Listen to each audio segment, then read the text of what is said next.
Hey, welcome everybody to Paranormal Chat on the Lost Limbs Foundation radio network, or I don't know why we say radio because it's really not radio; it's internet network. But True.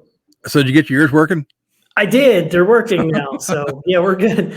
Oh, It was that's just a good. matter of connecting. Like for some reason it wasn't connecting on there and I just went up and yeah, now I'm good to go. So I Ah, can hear you.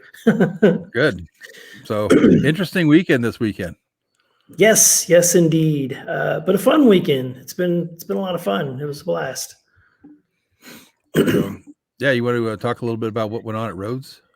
Yes. So, as everyone probably tuned in last week, when we were just a little bit late, but we had Chad Lindbergh on, and we had Chad come out last week, this past weekend, I should say, and we did an investigation here at Rhodes Hotel Friday night and Saturday night, and then Saturday we were outside for the festival. Had Chad out there signing autographs and meeting people and taking pictures and stuff like that, and then when you guys had to take off Sunday, we did day 2 of the festival. But good time. It was nice. It was fun hanging out with everybody, and you and Norma came out, and that was fun. Yeah, it was a good time, and hopefully raise some money there. And I think the investigation, I think, was a little slow though. Both nights things were a little bit quieter than usual, but it seemed like there was still some stuff happening. Yeah. I mean, it was a lot quieter than usual. Go figure. Of course, when you do an event, that'd be the luck, right? It's just quiet and nothing going on, but it happens, and people realize that. But yeah, it was pretty cool because we did. Anybody that had experienced like what we talked about, the crutch happening, it happened again. So yeah, Friday night we actually had it happen a couple times toward the end of the night, and I think everybody was happy that happened. Scared the crap out of me. Yeah, and Chad once again did his usual screaming as he goes running out to find out about the crutch Yeah, and what happened. yeah. It's like I wish there were I kind of wish there would have been the video, and then I kind of glad that there wasn't because like I know where it scared me so bad. I know the thing is it was funny because like I know my reaction was like this because I was in front of the stairs. I was like this, and then I threw my hand up. And it's like you would think I'm like trying to use some kind of a force, like the Jedi force or something to like keep the crutch from coming down and smacking me or something because I like threw my hand up because it scared the crap out. I thought it was gonna like slide down and just like hit me. Yeah, and I don't know if Crystal has contact with the videos or not, but it's probably on there. You just tell everybody it wasn't on there, so it's shut off, so nobody would find it. So It actually, I wish it would have been on. I don't know why I didn't think to turn it on.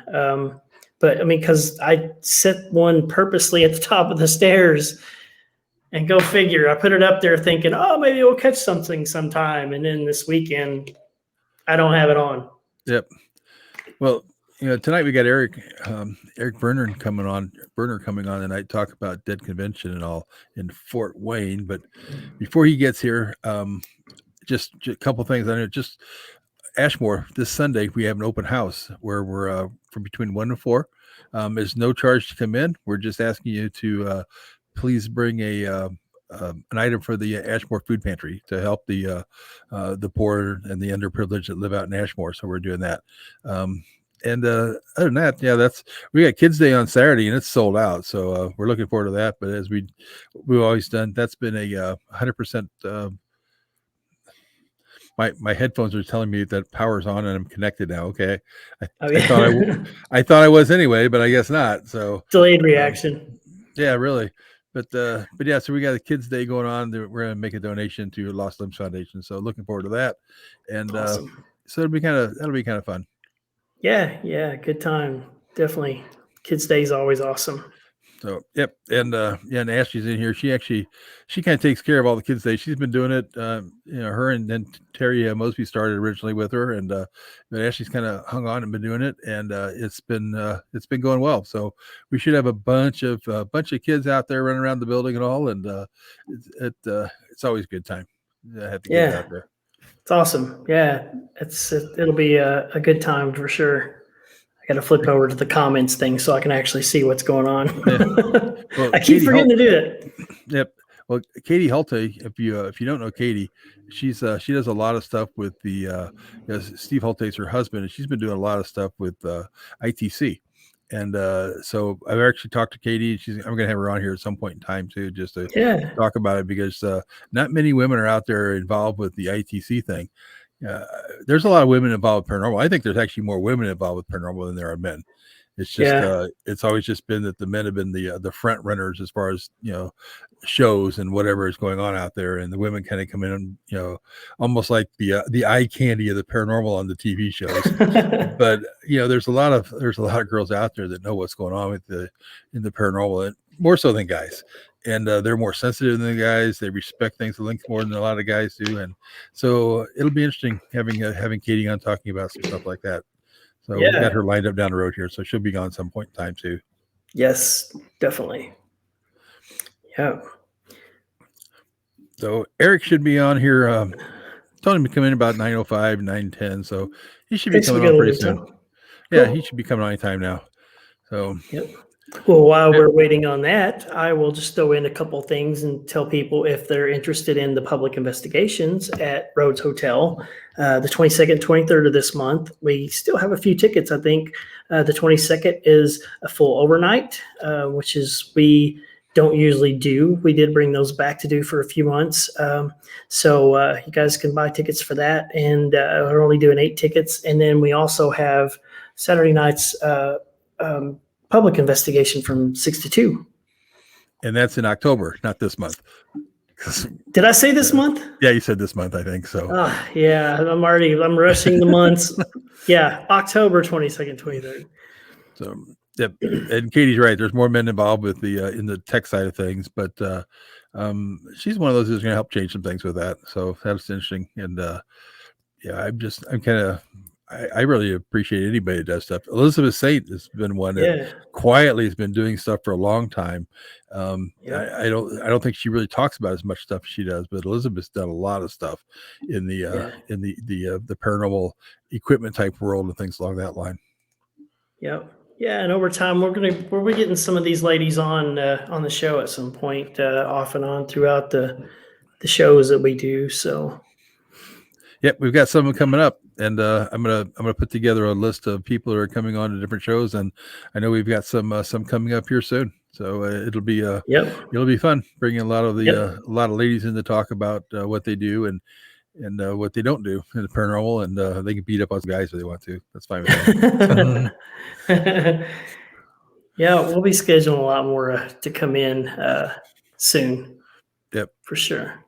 Well, and I actually had an all female event planned last year at Ashmore Estates until COVID hit, and then I really didn't want to do any type of event or plan it this year because I wasn't sure what was going to happen. So that's something I'm going to work on, and we're going to probably put together and think about sometime in 2022 doing an event. Basically, all speakers be female, all attendees would be females, and do something along that. So looking forward to that. That should be good. Yeah.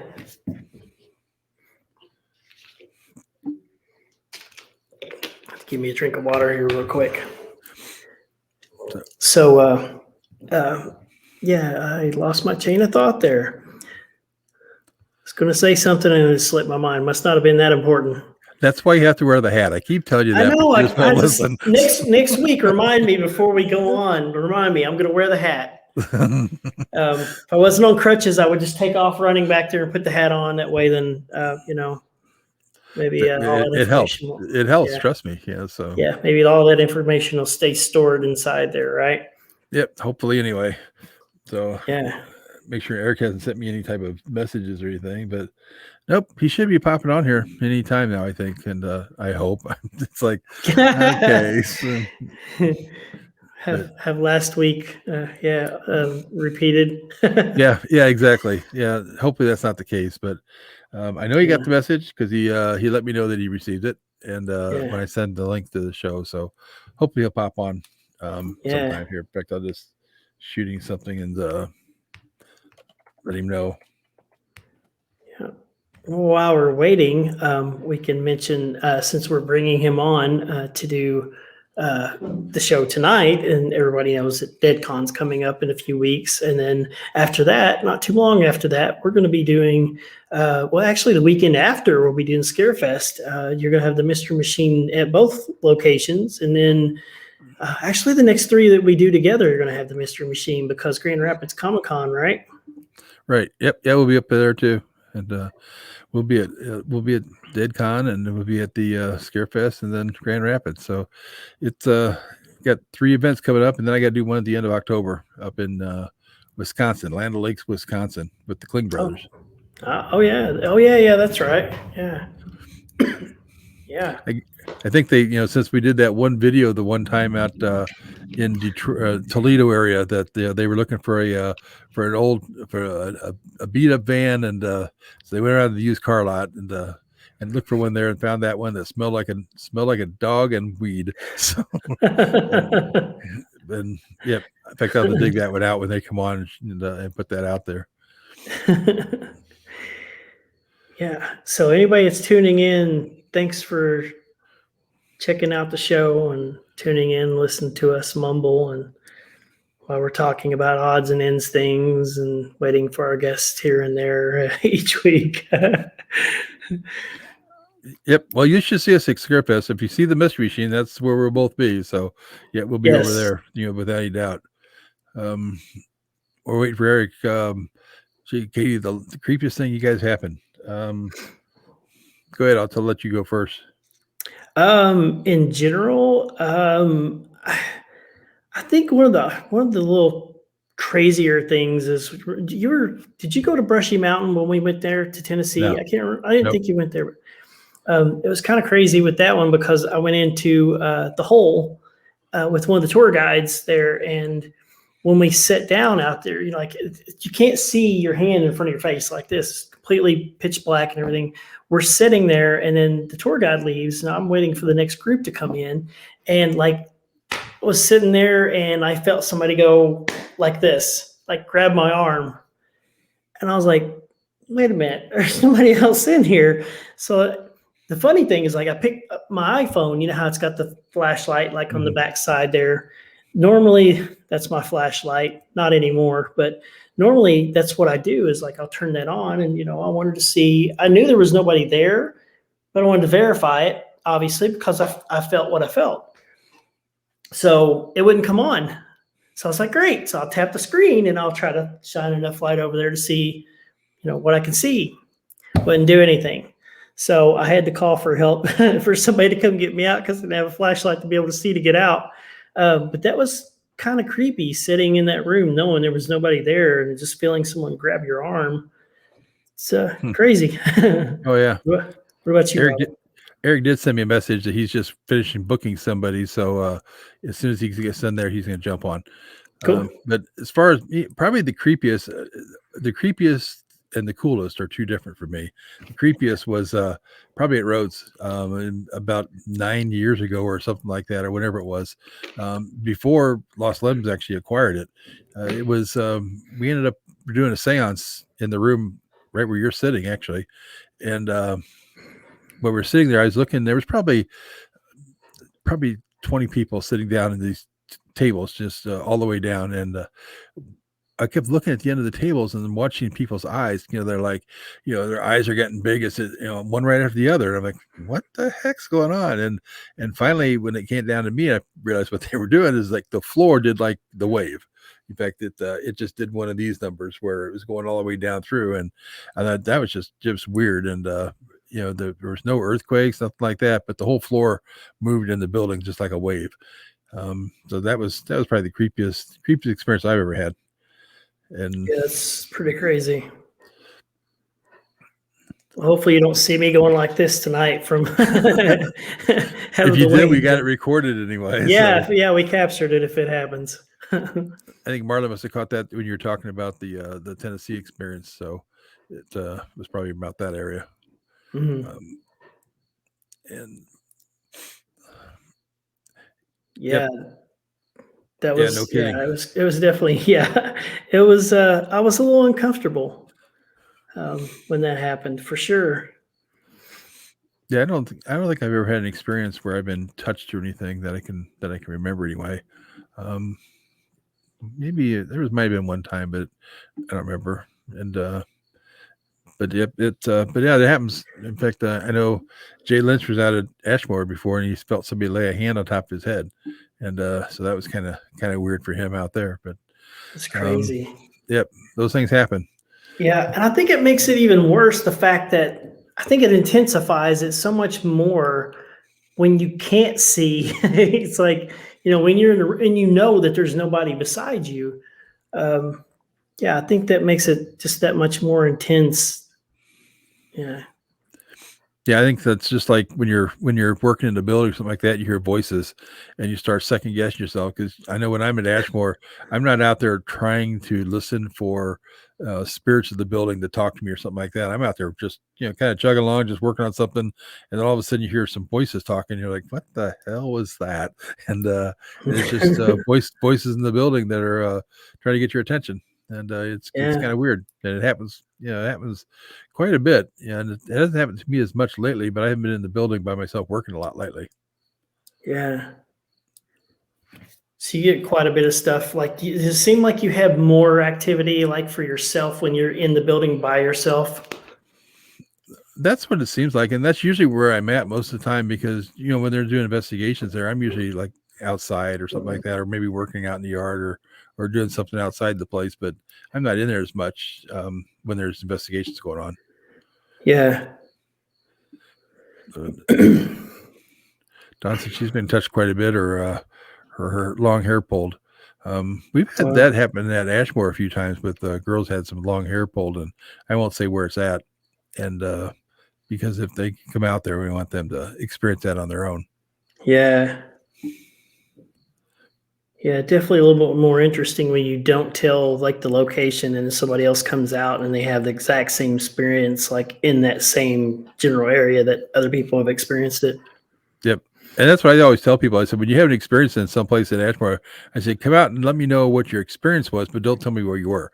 And let me see if I can tell you where I think you might have been because it's happened before, possibly, Yeah. and see if it happens to you. So I think that's a little better than just agreeing with somebody when they come out because they don't know if you're lying to them or not anyway.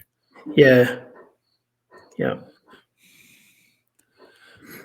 And so, yeah, Ashley said it happened Saturday. Ashley, was that during the day on Saturday or is it in the evening? Um, it was probably during the day because they were Eric probably wasn't up there investigating because that would have been late in the evening. Yeah. Let's see.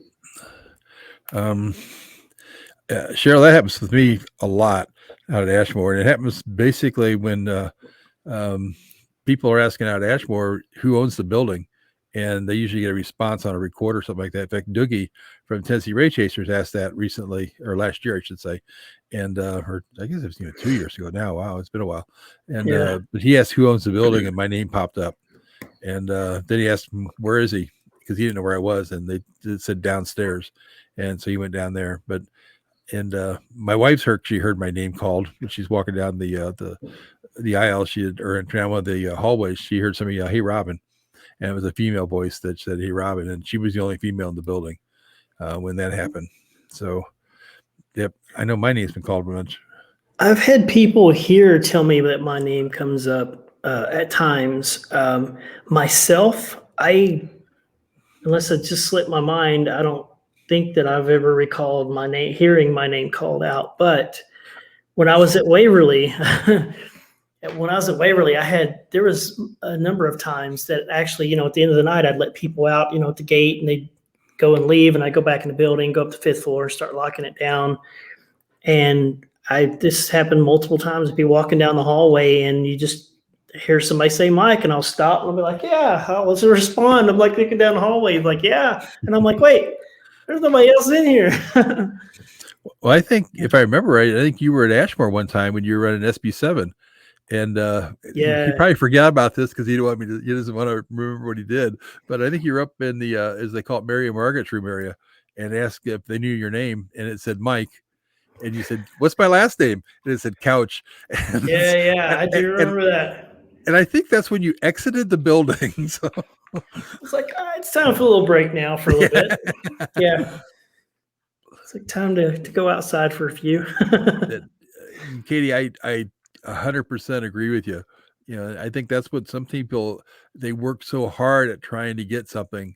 It just comes natural a lot of times. And, you just got to sit back and let things happen.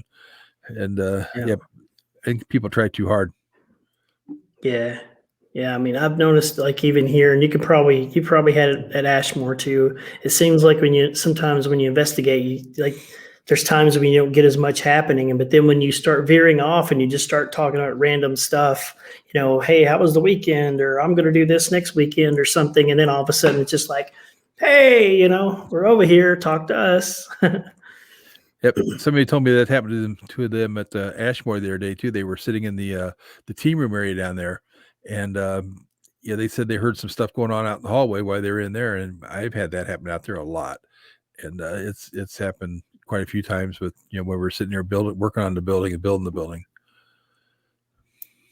Yeah.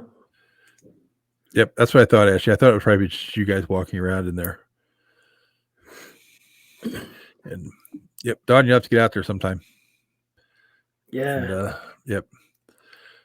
And yep, Mike had I think Mike actually asked about it because his first name's pretty common, and that's when he said, what's my kind of, it's probably, I almost bet it was one of those cocky things like, okay, what's my last name? And then when and he then said, you get ouch, it, you're like, okay, I'm taking a break. like, I'll be back in a little bit.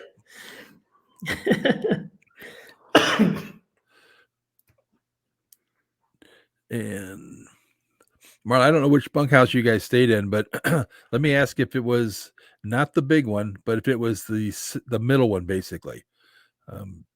Let me know if that was possibly in the middle one, and where your partner thought that she had been touched. That would be interesting, and if so, then I'll tell you why. We don't have a lot of events come up in Ashmore. We've got an open house this Sunday from 1 to 4, and then we've got some Halloween Day tours that are coming up for like an hour and a half tours that we're doing out there. But all the events right now, the stuff we've had are sold out. We do have the Tennessee Race Chasers are coming out there the second weekend of November. They'll be out there that second Saturday of November, and I forget the exact date.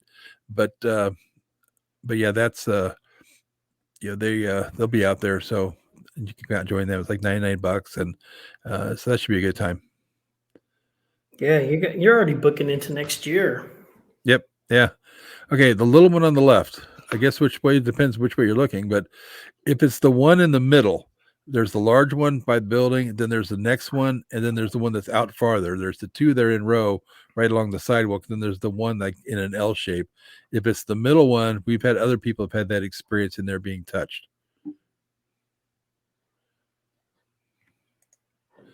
Out the door and far left. Out the door far left. Okay, so that's the far one. Okay, but no, we had somebody else got touched in the middle one before, but I have not heard of anybody being touched in the far left one. But it wouldn't surprise me either. That's the one I stayed in quite a bit until we put the motorhome out there. Oh yeah. And so hopefully Eric will be coming in here pretty quick. Yeah. If not, Robin will jump up and dance around a little bit for everyone until he shows up. Well, there goes an earthquake in Auburn.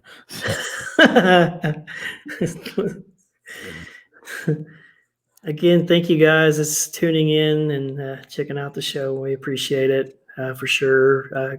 Go to the page on Facebook and give us a like if you would. And we do have a YouTube channel now. It's LLF Radio. You guys could go on to YouTube and follow that. Subscribe, I should say, right?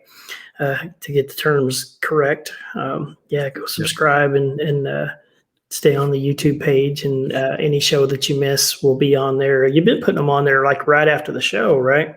Yeah, I've been trying to do that so far. Yeah, I've been trying to put them up pretty quick. So they're up there and out there and available. So, yep. And, like if you want to check Mike at Lost Limbs Foundation, you can jump in there and contact him there at the website or on the phone, or And then Rhodes Hotel, you can jump out there and send emails in, or give them a call at Rhodes Hotel, and they can book stuff for you. And Crystal will get you set up. I think I was told there's like one Saturday open to the end of the year or something like that. Yes, if it hasn't filled yet, there's only one Saturday left. Yep. So if you're looking to come to we're Rhodes, up. yep, you got to get there quick. And Ashmore, we've already started booking 2022, and I think I've got one Saturday left in October, and then I think there's one or two left in September for next year, and it's filled up quite a bit too. So if you're looking at doing one of those, it's a $200 deposit, and then the balance is $300. We'll bill you like a month before the for the event. So, but yep, that's all those. So yeah, jump out there and do that. And catch into it. But I don't know if anybody here, if you're in the chat or so, like we said, waiting for Eric. He was. I'm not gonna say who he was actually working with as far as booking, because it may be a secret. I'll let him tell, because obviously he doesn't usually release those names until everything's signed, sealed, and ready to go. So when he comes on, I'll let him. If he wants to tell you, then I'll let him tell you. Hey, yeah, you never know. Maybe if it's a done deal, maybe he can tell us right here, right now, right? Yeah, exactly. So if anybody in the chat you guys going to DeadCon? I think it'll be a fun time. Yeah, it'll be a good time. All kinds of people are going to be there that weekend. It's going to be a blast. Looking forward to it for sure. That's 2 weeks from this coming weekend, isn't it? Yep. Yeah, it's coming up quick. Yeah. Katie mentioned about having some stuff happening in their house, and that's kind of cool living in that. I'm not going to ask you a bunch of questions about it, because I'll let you save that for when you come on. But yeah, that's kind of cool being involved with an older home that's even older than Rhodes. So by a few years, a few years, just a few, right? Yeah. Wow, 1845. It's awesome. Well, his head's kind of like an egg, but so. See, now I'm definitely going to wear a hat next week. I'll be all paranoid about my egg-shaped head. Excellent. So yeah, and yep, yeah, it's kind of a cool experience when you have that out there. We try to tell people all the time out there that you can investigate the grounds and everything. You don't have to just stay inside the building, but usually they don't do that. They'll just want to stay in the building. And but yeah, appreciate it. And the grump in the men's kitchen, so I would assume that's probably like the men's dining area right above the boiler room, which that doesn't surprise me either. You and Crystal were in there and had some rocks thrown at you before. Yes, that was a crazy experience too. Yeah, that was a whole nother experience with that one too. Are we still waiting on Eric? Yep. Yeah. Yep. Okay, I can tell a little bit about that one real quick if we got time. Actually, Chad Lindbergh was there that night. They were down in that boiler room area, and when Crystal and I were standing there, and how that room is, you can't see. It's so dark, you can't see in that room. But we heard, I think it was just like a few footsteps, and then it stopped, and we could hear. Right after that, we were standing in that doorway, watching them down in the boiler room, and then we just hear plaster just smack the wall, like somebody just launched it, and it just smacked and just bounced off on the floor. Scared the crap out of us. Yeah, that probably would happen, and yeah, we've had that quite a bit of time. It's happened out there like that, so you never know what's going to happen and when it's going to happen. But yeah, Katie asked a question here. Paranormal notice an increase. I think there has been an increase, but I don't think it has anything necessarily to do with the pandemic. I think it has to do with people are staying home, or they're more conscious, or they're paying more attention to their surroundings, because they are there at home a lot, or they're at their office or home office or wherever they're at. And I think that's why there's an increase. It's not so much an increase as much as people are realizing that there's stuff going on.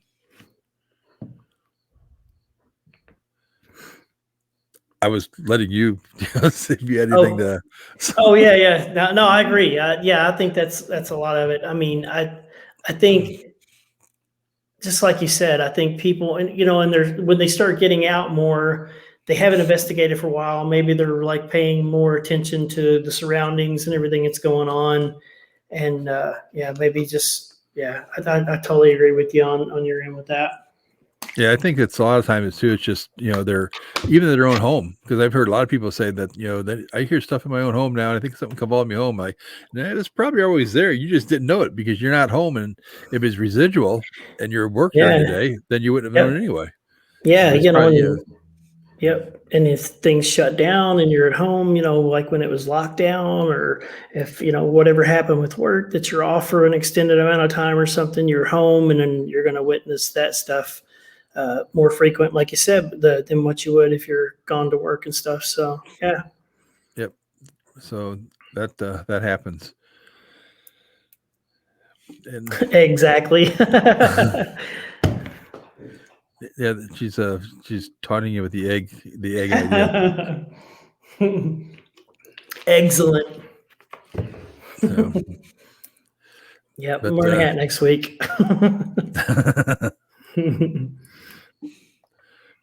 Marla said she found plaster at her feet, which is pretty much what Wow. Mike had going on there too. Yeah. Yeah. And you could tell it was a difference. It wasn't anything that fell from the ceiling onto the floor when we were there. I mean, you could hear it, like you could hear it, and it smacked the wall and bounced. I mean, you know how it is. There's a difference when you hear Yeah, something just drop versus something actually being thrown and yeah, smacking the wall and bouncing. yeah.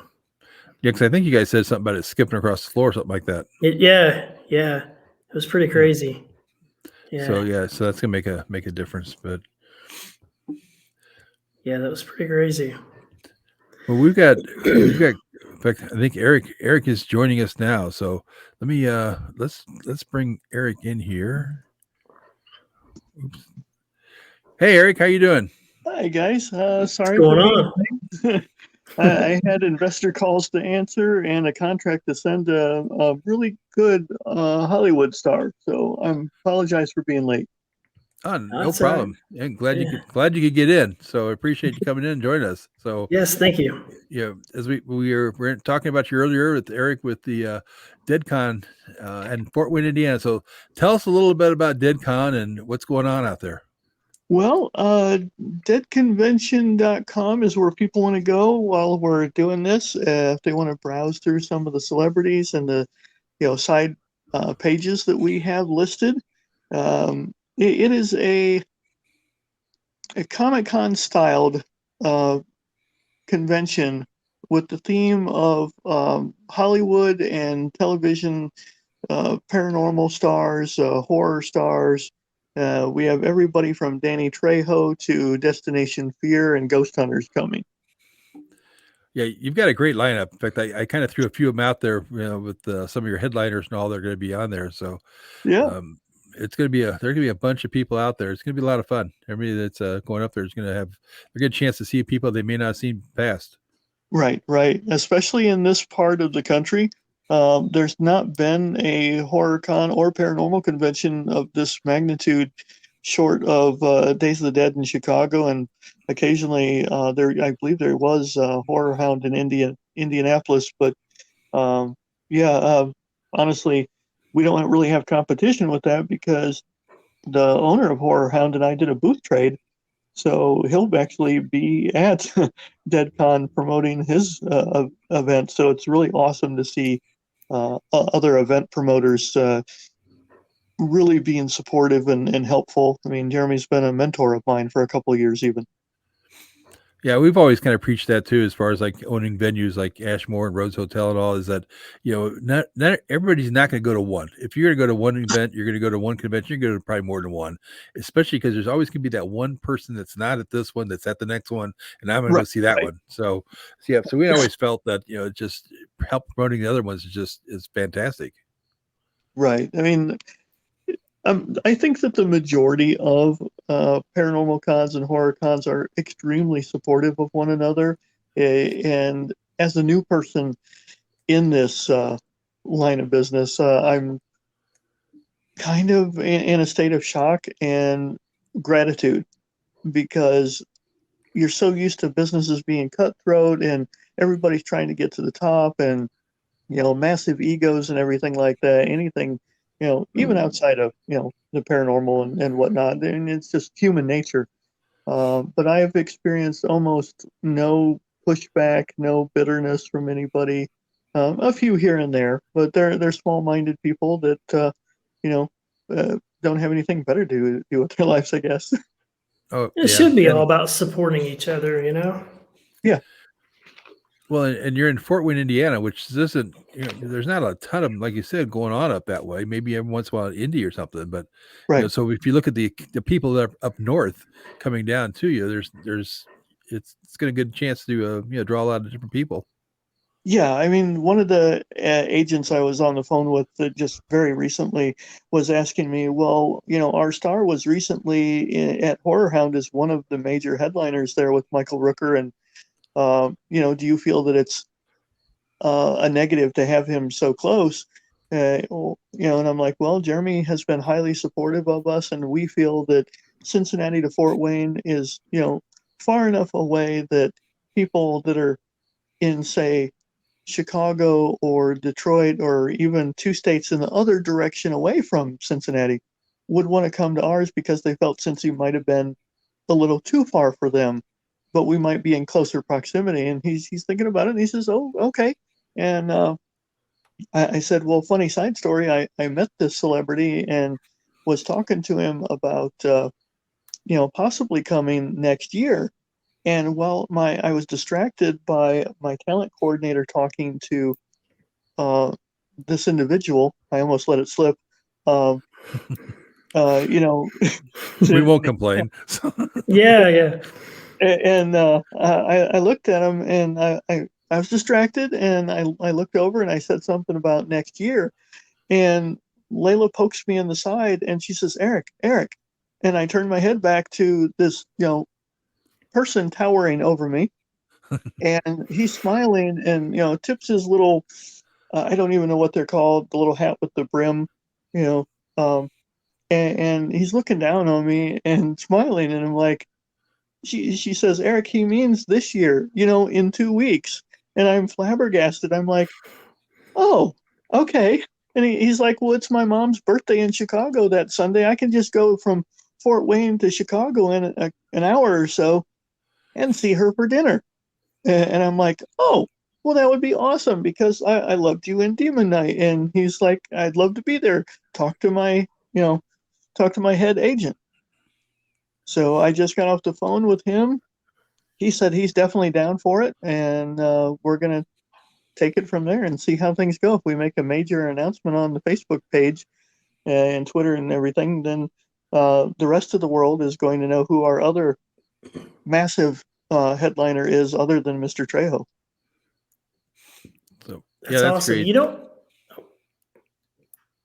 going back to the like what you were talking about, the venues and stuff. I think it's important for like other venues to support like that, just like what you're saying, like with Horror Hound and stuff too, because I mean, there's so many people that might not be able to make one of those that might be able to make the other one. It's like you're far enough apart, but yet you're close enough. You know what I mean? It's like that people can travel, and then you get some of these cons. Like I've noticed that, like some of the ones that I've been to, I know, like even like the paranormal field, there's some that actually will hit every single one of those. I mean, that they make it a point to attend regardless where they're at. So, Yeah, I and mean, even if we have one or two celebrities that are at one of the other ones they've been to, out of 140 guests, I'm sure we have at least 100 of them they haven't met that they wouldn't see otherwise this year. Yep. And depending on how many people are showing up, I mean, you never know how long the lines are and things like that. So you can always, hit them at a time where they have a smaller line compared to some of the other events that might have been happening. And, so you have more chance to talk to them. Right. Yeah. And, with the zombie walk hitting our front door in the afternoon on Saturday, the city tells me that they expect 15,000 to be in that, plus the ones that are already there from our massive, advertising campaign that we got ticket buyers from Canada and, Florida, California coming, so I was kind of stunned when I keep looking at the ticketing page and seeing where all these email addresses and addresses are coming from. It's like, of course, you do events and things at your properties that you don't know when you first put the word out what the results are going to be Yeah. until you actually see it flooding in. And my jaw is dropping. I know we've been sending postcards to our street team in 9 different states, but you don't know that it's actually going to be worth the postage and the several $1,000s worth of postcards that you stacked up 24 cases. Right. Yeah. Yeah, I had the Ghost Brothers out at Ashmore not too long ago, and I was surprised at how many states people came from to see those guys. I mean, it was incredible. I mean, as far as these people drove or flew in and things like that just to come in and see them. Yeah, yeah. I'm planning on bringing in Ghost Brothers next year. So, yep, yeah. You and I kind of talked a little bit about that too. That you were looking at that. So they're Right, good bunch of guys. right. I've met 2 of them, before at Scarefest and somewhere else, and one before that. I've been to so many in the last couple of years; it's hard to remember. But yeah, those guys are awesome. I'd stacked up so many other paranormal people, and then when Jason Hawes said that he wanted to be included with Dave and Steve, I was like, oh boy, how am I going to fit everybody in? Because I already had Dakota Layden from Destination Fear, so it's like I kind of had to juggle and ask the guys if they'd be okay with coming next year. So yep, that makes sense. And one of the other things too is like I noticed that you have like these other events, sub events, I guess you could say, maybe going along with it, like the investigation and stuff. There's paranormal Yeah. investigation going on that weekend as well. Yeah, I kind of want to copy everything that's always been done because I'm not trying to reinvent the wheel, but I'm also trying to offer something like that in the VIP meet and greet dinner and the concert because I want to offer something that nobody else does so that we are kind of a standout where people hear about it and go, hey man, I really don't want to miss this because nobody else does this too. Yep, and you've got a lot of people coming in that are not TV celebrities, so to speak. So just other guests that are coming in, and honestly, those people to me are even as fascinating as the ones that are on TV because the people on TV were those people at one time, Mhm. and you can talk to them. And just like yourself, you've been an author, you wrote a lot of books, you've done some lectures and all too. So it's interesting talking to those people as well. Yeah, I mean, people like Ron Fitzgerald, the illusionist from Chicago, he's a wonderful guy. His performance is amazing. You don't see him at every event. He hasn't done a show this close to Chicago in years. We have guest speakers like Bram Stoker's, descendant Dacre Stoker, who's giving, a lecture both days and on a couple of, like vampire panels on, the history of vampires with me. And, you know, other than going to Dragon Con down in Atlanta or traveling over to Romania to take a tour that he happens to be hosting, a lot of people in our tri-state area and beyond are going to get that rare opportunity to hang out with the descendant of Stoker, whose book, on the origin of Dracula, it's being turned into a movie by, I think it's Paramount or somebody like that, and get a chance to say, "Hey, I met that guy," Yeah, I know. I got a friend of mine who's going to be up there that is, he's wrote a couple books and teaches a class on some interesting topics. But Steve Gianangelo, and Yeah. I've known Stevie G for probably longer than he and I would want to admit. But let's just say it's over 40 years. And so, Wow. but yeah, he was in a episode of Strange Curiosity with the Kling brothers that we did concerning John Wayne Gacy at my building. So. Okay. Yep. So, but yeah. So, finally have a chance. Steve doesn't live that far from me, but yeah, we hardly ever get a chance to catch up with each other. So, looking forward to that as well. Yeah. I've told people, my coworkers at Sportsman's Warehouse, to just people I've known. I'm like, this is my excuse to have a giant Halloween party with all my friends and hang out with new friends and, hopefully break even or maybe even more so because my investors would really love that. And, it's basically my own gigantic Halloween party. Definitely gigantic for sure. Yeah. 40,000 people, 140 guests, I think 200 vendors, and all your guys' famous cars. So how do you go out and find these guys, and what makes you decide which ones to bring in, which ones not to bring in? I guess it's easier to say who I bring in based on, while I've been an author speaking at things like Dragon Con and Scarefest, is where I met most of my vendors, other celebrities, their agents, stuff like that. And I collected a shoebox full of cards. And when I went to my city, I was like, well, there's Fort Wayne Fright Night weekend and the Zombie Walk and all these cool things going around town. The Grand Wayne is like vacant. How come somebody doesn't have a horror con there? And they looked at me and they said, Eric, we know who you are and what you do. Why don't you do it yourself? So, well, here we are. So I just went through my Rolodex, so to speak, and started pulling out, tons of cards and going through them and finding everybody I could that was willing to say yes, all the new hit shows. When one agent found out, another agent would hear through the grapevine and say, hey, with COVID shutting everything down last year, why don't you take my guy? They need some work too. And, anybody who dropped out because of health or, a death or something, unfortunately, I had like 5 other stars that wanted to take their place. So it wasn't a matter of could I fill all the spots? It was who do I pick from? And unfortunately, who do I ask, can you come next year? Because I already have 40 people lined up for next year already. Oh, that's cool. In fact, Barry, we were just talking about you and Brad with the episode you guys shot here from Strange Curiosity, and with the Kling brothers. So if you weren't here when I was talking about it, I just mentioned you guys just a couple minutes ago. So your ears must have been burning. And been another friend of ours that was on the A&E What's up, Brian? Ghost Hunter show. So Brian Murray. So a bunch of good guys are jumping in there with us tonight. So appreciate you guys popping in. So, you've already, go ahead, Mike.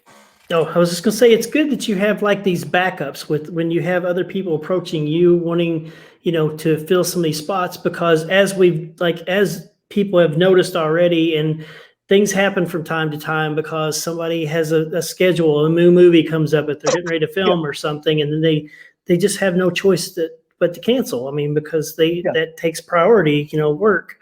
So it's nice having the backup like that. I mean, I was really sad when Ernie told me that, he couldn't make it because of what was going on. And, Kane got a hold of us, and he was so nice that he filmed a video that we posted, explaining, hey, my buddies are going to be there. Don't fear. I'm going to come back the next year. I'm really sorry. I got a film to make. And unfortunately, we just had to post that John Kassir won't be able to make it till next year because he's in the middle of doing a voiceover for a video game he can't get out of because he wanted to come. But then again, Lita Ford just signed on, and we have our mystery guest who got a hold of me tonight. So, for every one that we lose, we get several people that want to be there. And I always tell people, hey, just because somebody dropped out, come next year because they promise they're going to come back, and I believe them. Yeah. Well, it's a lot of people don't realize that sometimes these schedules, it's not on your end or whatever. It's like things happen, and just, work is work. So, if they sign on to do a movie, they might not be out in time and be able to make it to your event, or, or maybe like where you've planned so far ahead, like as COVID has been an issue, and you have to reschedule, then this could be coming up in a time frame when someone is actually already in that contract to film another, a movie, or they're doing a TV show or something, and there's just no choice but having to cancel. Yeah. And, it's that time of year that, unfortunately, I had 1 or 2 people that didn't realize that they had overbooked themselves and they had a prior contract with them instead of me. And I'm not going to be a jerk about it. I'm going to be like, hey, I'm sorry to hear that. Please come next year, you know? Yeah. And I think that if I come across as somebody easy to work with and reach out to people and try to get back to them as soon as I can, you know, I'm setting the standard for my first year, how I wanted to be treated when I was a guest at these things. And I remember what it was like clawing my way up from being nobody to now I'm owning something that is equal in size to Scarefest and Horror Hound in my first year out the gate. And I distinctly remember a phone call I had with Robert Mooks a few days ago where he said, brother, I'm so proud of you. And, you know, I've been rooting for you. And when you started out at half the size and now you got people like Trejo and somebody else coming, he's like, you're the first convention owner I've ever met who didn't start out with money and you're still pulling it off. And I was stunned because I'm not used to what this is really like other than being a guest at one and a minor one at that. So to have people that have stature telling me that they're proud of me for what I'm doing, that really puts things in perspective. And I'm going, wow, you know, I guess I did pull off a little Hail Mary. Well, it's a lot of hard work. I mean, you're putting a ton of time and a lot of effort and a lot of work into it because sometimes some people think that these events and stuff is pretty easy to throw together, and they're not. They're definitely a lot of work. I started out with like 3 or 4 people, and as it grew, I realized that I needed 24 staff members and almost 100 volunteers to pull it off right. You know, Yep. I've lost a lot of sleep. I've invested my life savings. I've borrowed. I've you know had 100 vendors pay for tables. Then COVID happened, so I had to postpone it for a year, and I was utterly crushed. But I think it was a silver lining for multiple reasons because I found bigger stars. I had more time to advertise. More investors came forward, and I've been seeing the results of more people wanting to get out and being so excited about Halloween because they didn't get to last year. Yeah, I think it's going to go well for you. Yeah, I really do. I think you're going to have a good crowd, and it should take off. Same I here, really definitely. Now, one other event that you were putting on or that you picked up, and I'm not sure if you're still doing or planning on doing something in the future, was Mid South. Is that kind of like a gone away type situation there? It's at the point where I'm so bogged down with Fort Wayne, with you know, I didn't expect us to be as big as we are. I honestly only planned it to be half the size that it is. That now that it's pretty much overtaken my life, I'm going to have to leave my day job that I absolutely love because I like guns and building them and, you know, being the sales floor merchandiser. But I told my manager, I'm like, I haven't even finished a book for this fall. And it's the first time in writing 15 years of my life that I can't finish a book because this is so overwhelming. And I'm like, I can't take on anything else. I got to go down to 1 day a week after this. And so I don't think I have any more conventions left in me while I'm planning for next year as well. So unfortunately, I'm probably not going to be picking that back up. Yep, I can understand that completely. It makes total sense to me. Yeah. And I made a lot of good connections down there. A lot of the vendors, a lot of the stars. We hung out. We had a good time. And it's no disrespect to smaller events because that's how I built my name. But I'm so overwhelmed with something of this magnitude that I just don't think I can juggle anything else unless I have more people to kind of spread them out and help at other events for me. So we'll just kind of have to play it by ear and see what happens for the next year or so. Sure, that makes total sense. I can understand that. Yeah. So you got a lot of new people coming for next year for 2022. Well, Michael Rooker from Marvel and The Walking Dead is definitely interested. Robert Patrick, who is the Liquid Terminator in the Terminator franchise, wants to come. We've booked Kane, John Kassir, Doug Jones, who was in Hellboy and the creatures in Pan's Labyrinth. He's already signed on. Possibly Kathy Najimy. I just have to wait to get her paperwork in. a bunch more people from The Walking Dead, Juwan, Marcus, the guys, and yeah, there's at least 40 people, and a lot of them even bigger names than this year. So next year's going to be fantastic. We probably aren't going to be doing the Masquerade Ball. We have something even larger, more spectacular in the works for next year. So yeah, it's they always say go big or go home. I don't know how to stay small. Yeah, I got involved a little bit with another event that was put on in Springfield, Illinois, a few years back, and they put it on at the last minute. They decided just to, I think somebody from a television show wanted to film an event, so they threw this one up there in Springfield, and I don't think they ever hit they came out to film it, but I don't think it ever hit it got green lighted. I don't think for the show at all. So, but they threw it together pretty quick, and but yeah, it was. In fact, they called me and asked me to come up and do some prop work for them, and which I did, and we set up a couple things on the entrance to the thing to get them in through, and went up there and they said, okay, you got like 1 hour. I'm like, I usually spend 5 or 6 putting this together. I'm like, no, you got like an hour to get it done. I'm like, crap. So I took a bunch of people with me and said, here, connect these things. Let's do it. Get it done. So we got it done.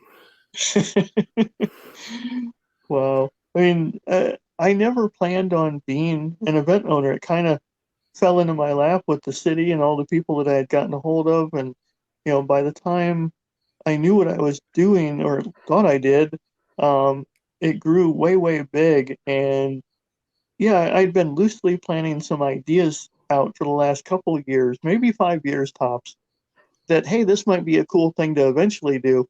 And then it just snowballed. And I know exactly what you mean when you say you didn't have much time to pull it off, because we're only like 2 weeks away, and I feel like there's so much left to do. But I'm so grateful that I have the staff and volunteers and fans out there that are helping me finish the last little tedious things, like helping me gather all the information I need for the last few flights, and making sure I have enough drivers to pick up everybody.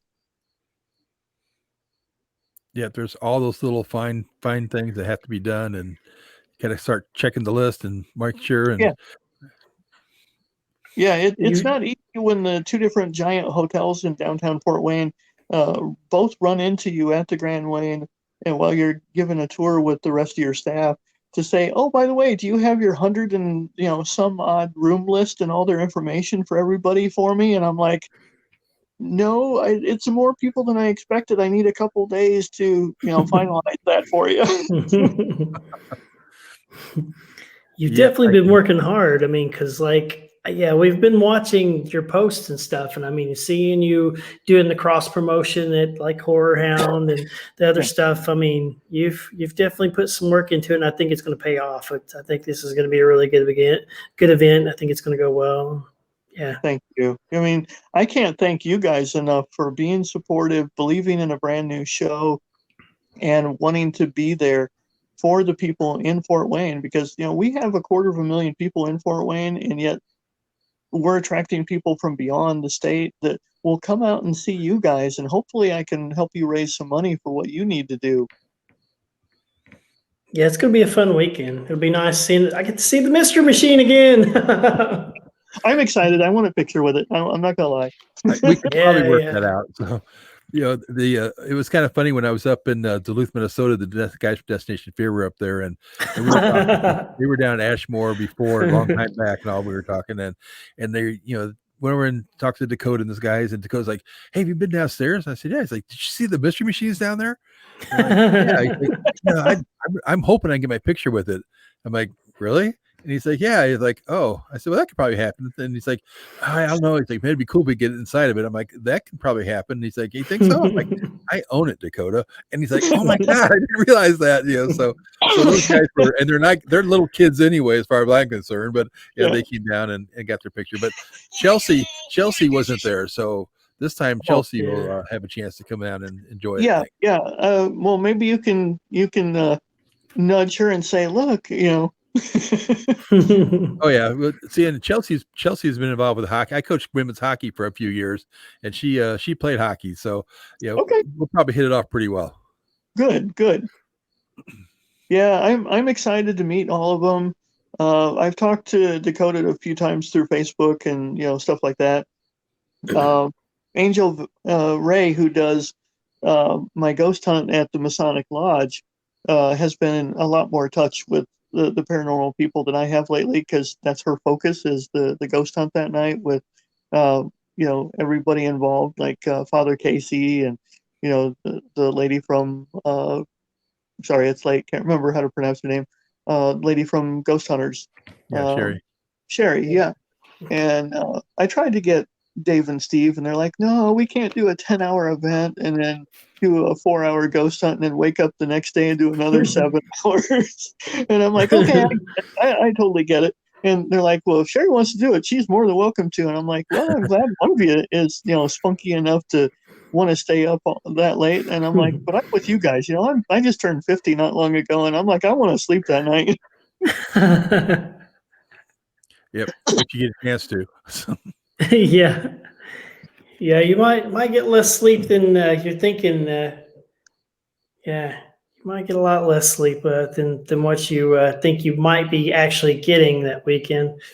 Oh yeah, I'm aware, because I have my phone with me and a radio by the bed, just in case one of the stars can't get a hold of their handler and say, hey, I want to go to McDonald's at 3 a.m, even though you have to be up at 7 to get the rooms open. Now, besides this convention, you mentioned you haven't wrote any books yet, but you've wrote a lot of books in the past. What's some of the topics and all that you cover in your books? The world history of zombies. I've done a few paranormal ones, like haunted prisons. I did a really good seller for me that was haunted asylums.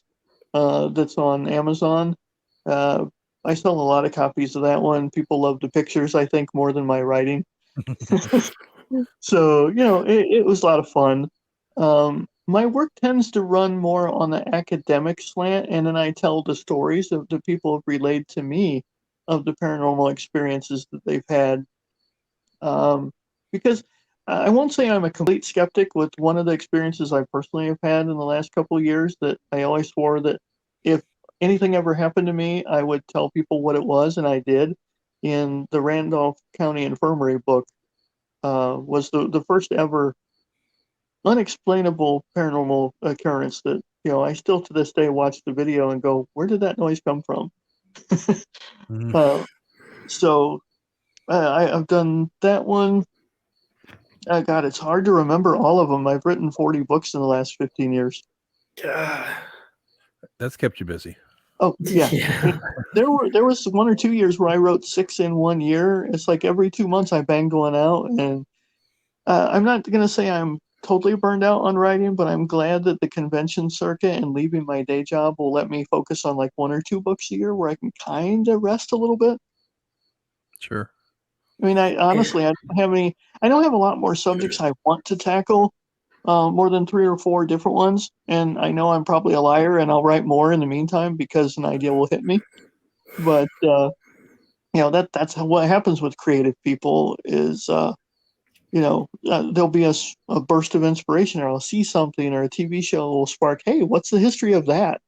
So that's how it goes. But I won't feel the pressure that I have to do 2 or 3 books every single year. If I don't feel like it, I can just delay them.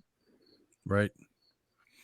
I don't know how you do that, like that many books. I did the one about my losing my leg, and then they come back after I finished it up. It was edited, and they're like, you got to go back and read it just to double check it. And I'm like, I don't want to read it. I already know what it says. It's like, I don't want to do that. And it's like, well, you kind of have to. And I was like, oh.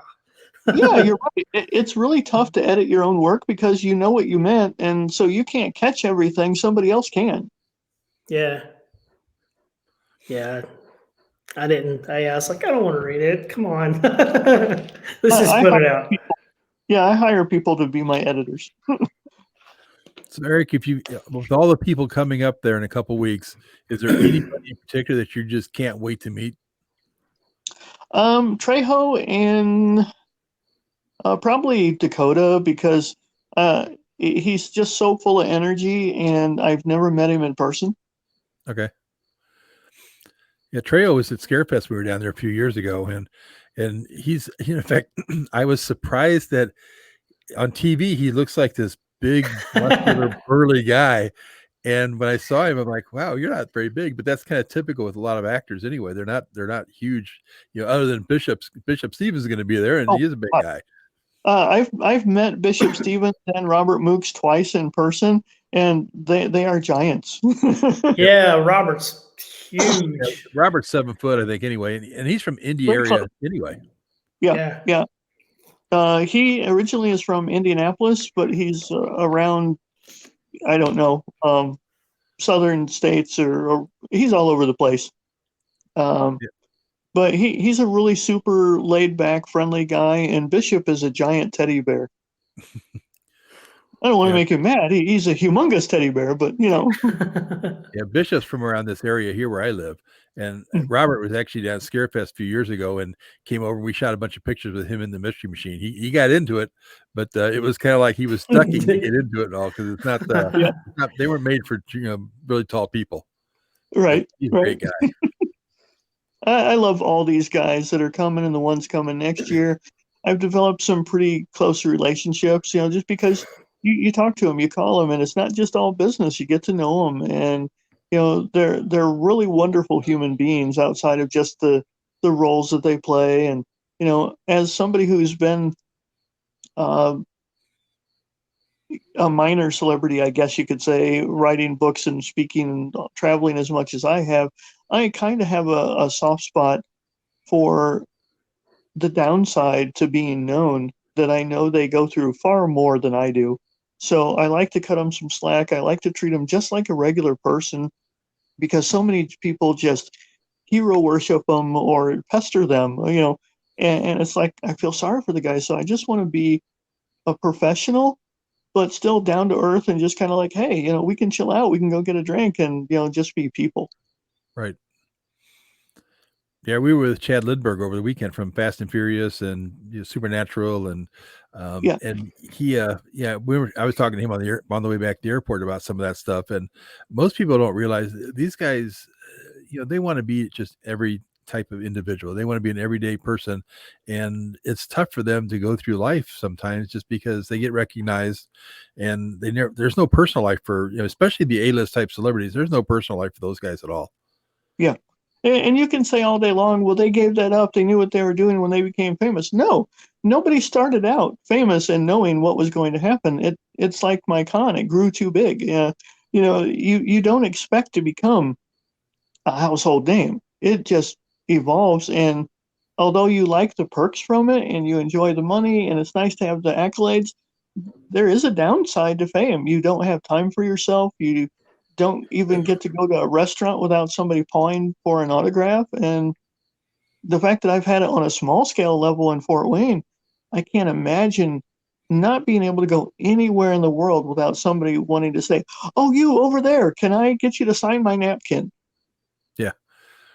That I'll probably lose on the way home today. I try not to bug people like too much. Like if I run into people, I try not to, because just that, it's like, it's cool to meet people, but it's like you said, I mean, you want to talk to him as a normal person. It's like, even like Chad being here, we don't talk about movies. We don't talk about the TV shows and stuff. I mean, we just hang out. Yeah. They want to be treated like a normal person for once. Yeah, it's like Katie was at remember met the Ghost Brothers. She was in her own little nerd world. Yeah, those guys are awesome. They're funny. They're personable. They haven't let fame go to their heads. Oh, no, not at all. And and it was kind of funny because when the first time that I met those guys, I brought them up from the airport from St. Louis, and I remember Jawan asking me, "So, are we something in the paranormal?" And I said, "Well, I said I wouldn't say you're something in the paranormal, but you're on TV, and people want to meet people on TV."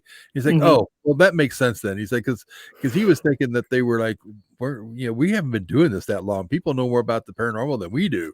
And I was like, "Yeah, but they want to see you because you're on TV."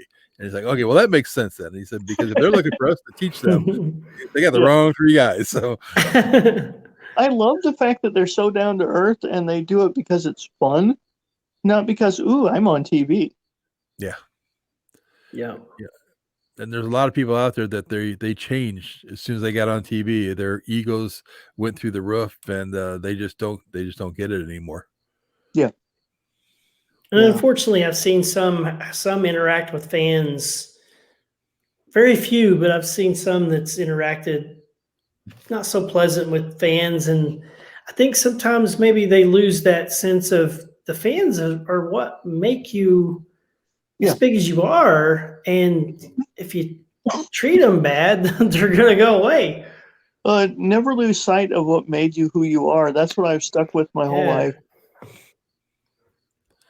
Yep, and you can be on TV today and gone tomorrow, and Yeah. people are going to forget who you are in a year or two. Well, what do they call it? Your 5 minutes of fame, thanks to Andy Warhol. Yep. I had an opportunity to do a show, and I'd love to jump back in and try it again. Having better film people and continue with what I was doing a couple of years ago. I had a spooky travel show, kind of like where to eat at, sleep at, shop at. And we put a lot of money into it, pitched it around. And even though people loved it, it wasn't the right time. And Travel Channel passed on it. They's like, hey, come back in a couple of years. Well, then I was so deep into DeadCon that I couldn't. And so I'd like to pick that up again. But if I got super famous, it's like, I'm not going to forget where I came from because I was homeless once and it can disappear in a heartbeat. Yep, it can. Yep. Yeah. In fact, that's one thing that I think you've talked about at some of your, some of the conventions and all that you do, where you do inspirational speaking, is that you pretty much were down at nothing and moved up from there. Mm-hmm. Yeah, I've hit rock bottom twice in my life, and it really sucks, and I feel bad for people. I want to take the money that I get outside of rolling it over into the event again. I want to give money to homeless shelters and animals, and pay it forward, because I know what it's like not to have anything. That's why I have 2 or 3 groups, like Lost Limbs, and there's a veterans group that's coming that is selling T-shirts, and they're a podcaster. I'm letting the autistic kids come in an hour early, because it's not just because it's run by a friend's family, but I'm on the spectrum myself. So I'm just more fortunate that I'm higher functioning than most people, where I can kind of fake normal, if that is such a thing. And, I want to do good things for other people.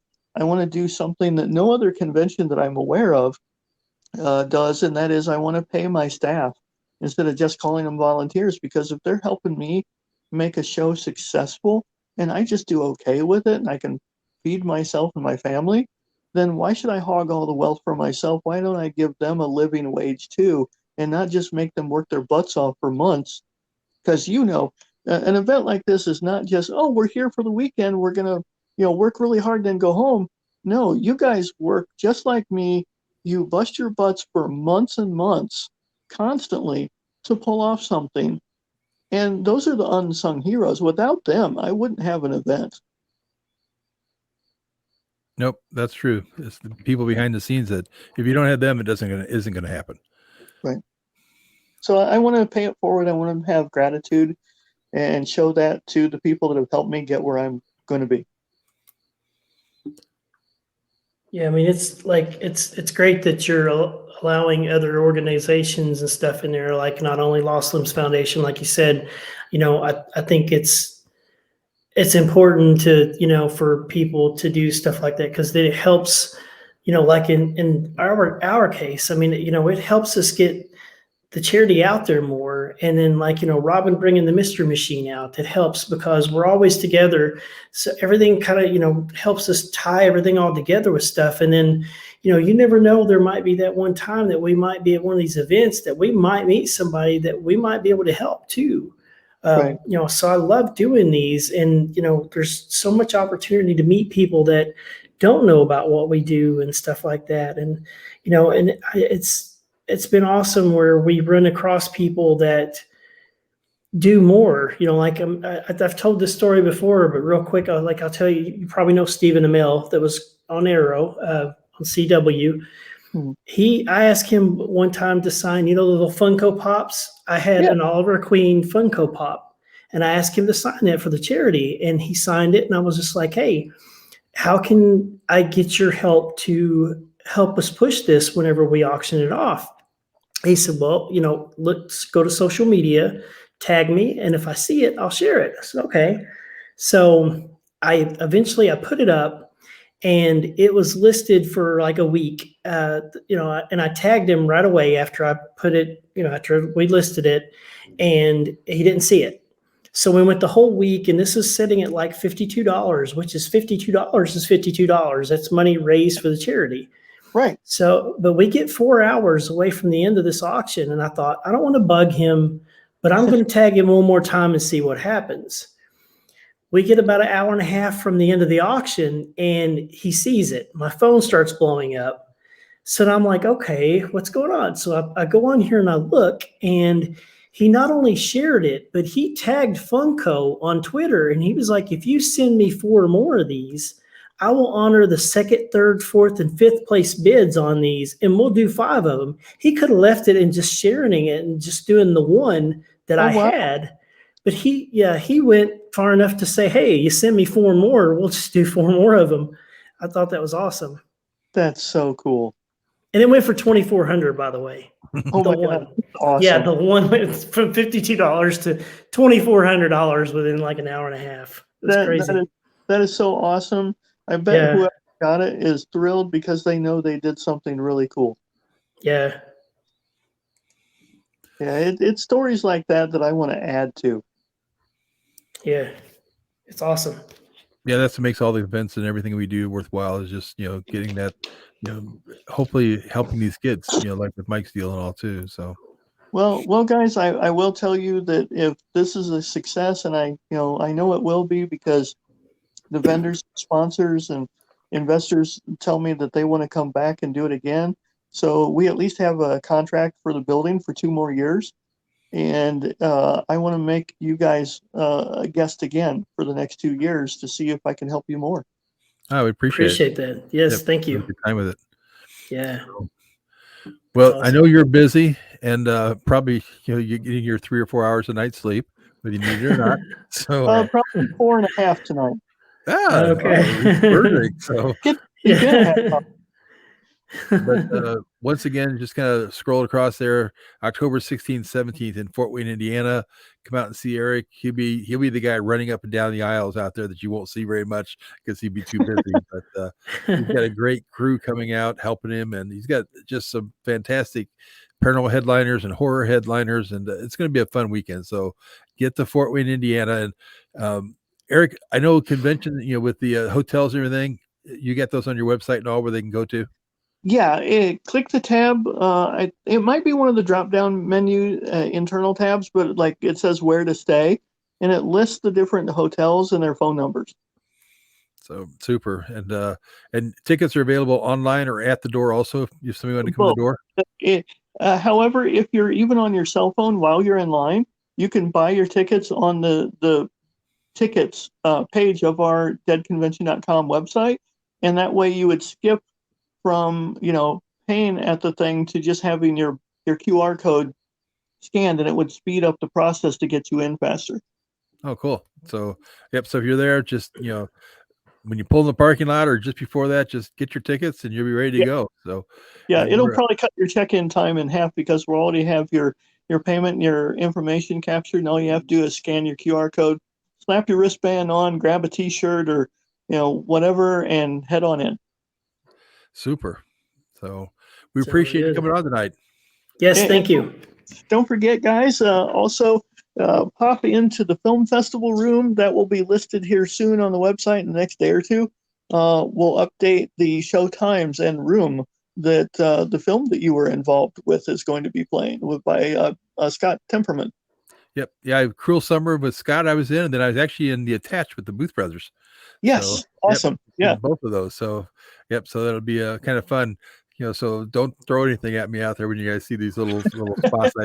The couple of indie films that I was in out there. So, but it was fun working with those guys. I really want to support the indie films because those guys have really brought it from the ground up, and they've got some pretty good names.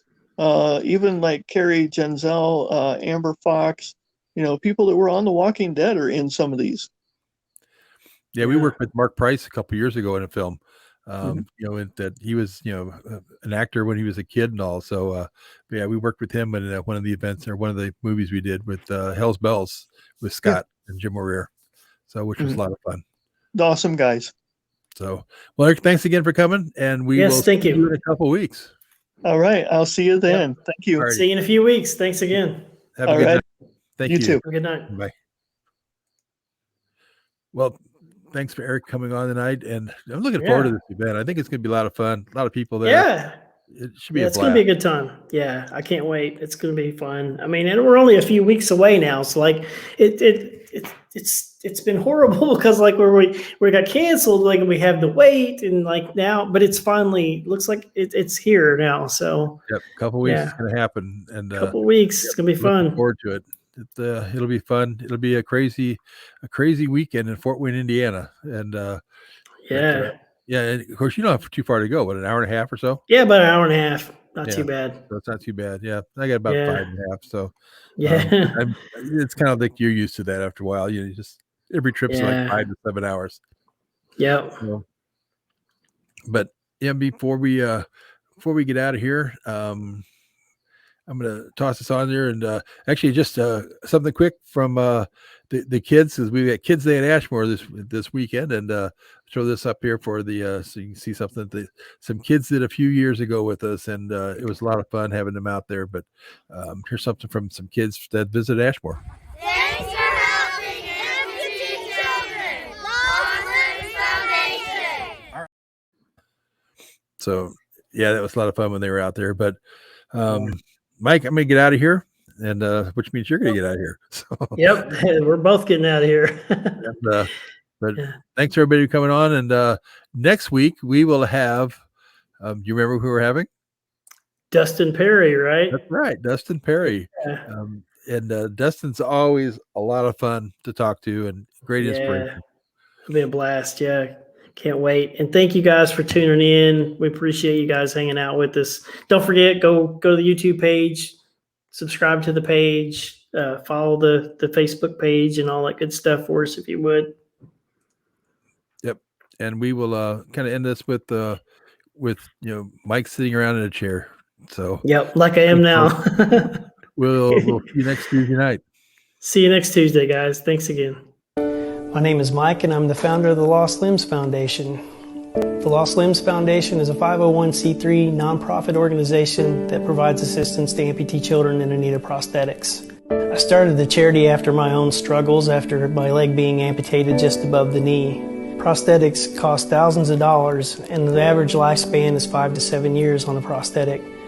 Kids are constantly growing, so they'll go through multiple prosthetics throughout their life. This is the prosthetic leg that I use, and the cost was about $70,000. The Rhodes Hotel is in Atlanta, Indiana, and is owned and operated by the Lost Limbs Foundation. We are currently doing photo shoots, ghost hunts, and special events to help raise money for the charity.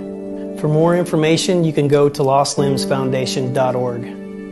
With your help, we can help these kids one step at a time.